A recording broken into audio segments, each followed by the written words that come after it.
حرام را گوش نکردی. مگر تو را تومه این سگان میکردم؟ آخر درد اینها این من هستم. پس مشکلشان را باید با من حل کنند. در حقیقت ما را به حیرت آوردی. دختر را سرده، زودتر.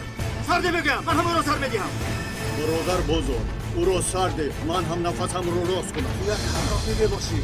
برای تو برای خبر کشی جاسوس نفس گرفتن حرام است. تو چی ها میگویی بزرگ؟ میگویم که به قعر دوزخ میرم.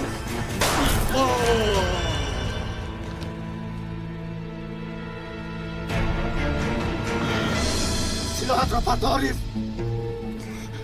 پرتا میگویم، پرتا. سلاحت را پرتا.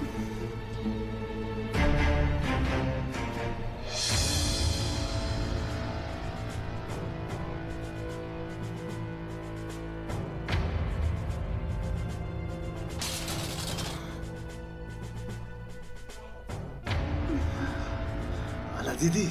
او از تو دیده با عقل‌تر است. گپی گفتم رو دو نمیکنم. کلی گپ زن. اول کدام شما رو کشم؟ تو رو یا کی او رو؟ گپ زن. یا اینکه عاشق و معشوق یک جا در آغوش گرم یکدیگر این دنیا را پدرود گفتن میخواهید؟ ها؟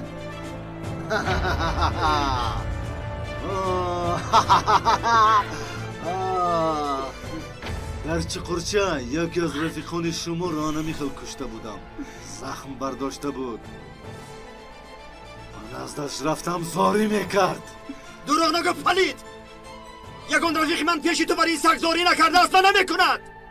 سلا را نمیخل کشیده راست کردم او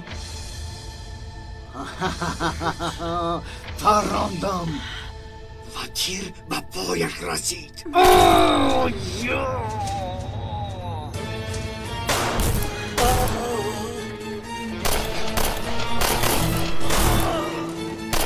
اومده مکه یاریب.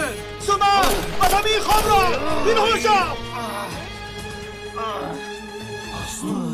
عارف یک و دست. سومان خوب هستی؟ خوبم. مایلش بس کنید. تیر به دیگر جا رفته است. خوبی؟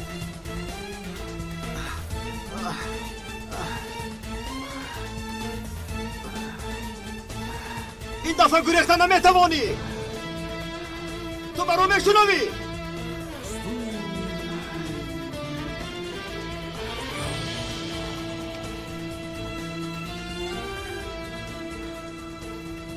اگر در خری زمین هم پنهان شوی تو رو رفتم میکشم و با جهنم میفرستم. برام میشنوی؟